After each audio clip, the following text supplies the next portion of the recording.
शहर सोडल्यानंतर हा माझा पहिला दिवस आहे, गावाकडचा पहिला दिवस. शहर सोडण्याचं सर्वात मोठं कारण माझं काय होतं माहिती आहे का, की मला परवडत नव्हतं. माझा 25,000चा पगार होता, पण 25,000 सुद्धा मला परवडत नव्हतं. आपण झोमॅटोच्या ऑर्डर सुद्धा मारायचो, पण परवडत नव्हतं. आणि त्यासाठी शहर सोडायला लागलं मला. आणि मला शांतता खरंच पाहिजे होती, काहीतरी नव्यानं सुरुवात करायची होती, म्हणून हे शहर सोडावं लागलं मला.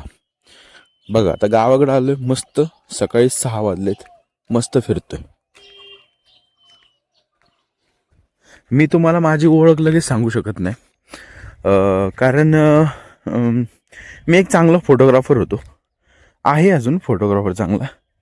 मी चांगला कंटेंट क्रिएटर पण आहे, चांगले व्हिडिओ एडिटसुद्धा चांगला करतो. पण 2016ला मी इंस्टाग्राम ओपन केलेलं, चांगला व्हायरल पण झालेलं, 3-4 हजार माझे चांगले फॉलोअर्स पण होते. पण म्हटलं नुसतं आपण त्याच्यासाठी धावतोय होत तर काही नाही आहे त्याच्यातनं. डिलीट करून टाकलं. वेळ जायचा जास्त, 4-4, 5-5 तास स्क्रीन टाईम व्हायचा, डिलीट करून टाकलं. गावाला आल्यानंतर निवांत. हरे कृष्ण.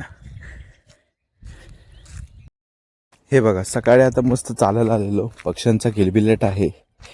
आणि शेतामध्ये गव्हाचं पीक घेतलं गेलंय. किती छान वातावरण आहे सकाळी सकाळी चालण्यासाठी. हे बघा पूर्ण गव्हाची शेती आहे, सगळीकडे गव्हाची शेती केलेली आहे. छान असं वातावरण आहे. मित्रांनो, मी गावाला येण्याआधी काय काय केलं माहिती आहे का? इंस्टाग्राम, फेसबुक, परत सोशल मीडिया सगळा डिलीट करून टाकलाय.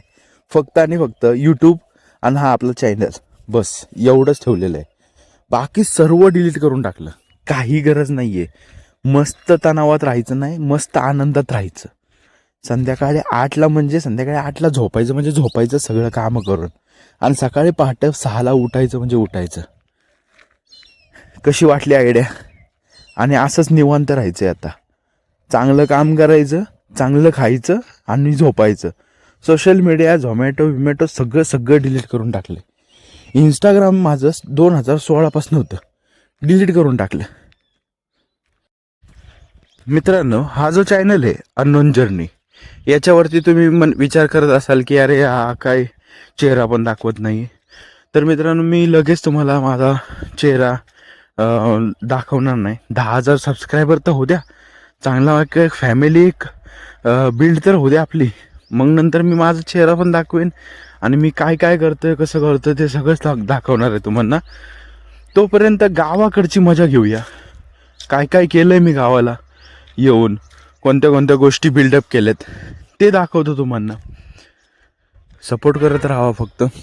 बरंचसं पुढं जायचं आहे, लाज बाजूला ठेवून कामं करावी लागणार आहेत. धन्यवाद.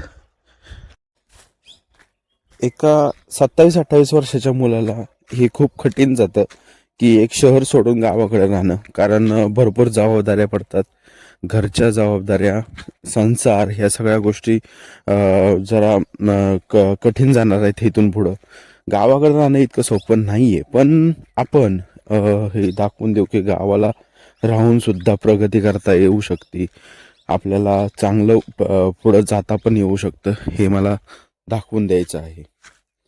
तर इकडे बघा गावाची शेती, किती छान वाटतंय, किती परिसर छान आहे हा.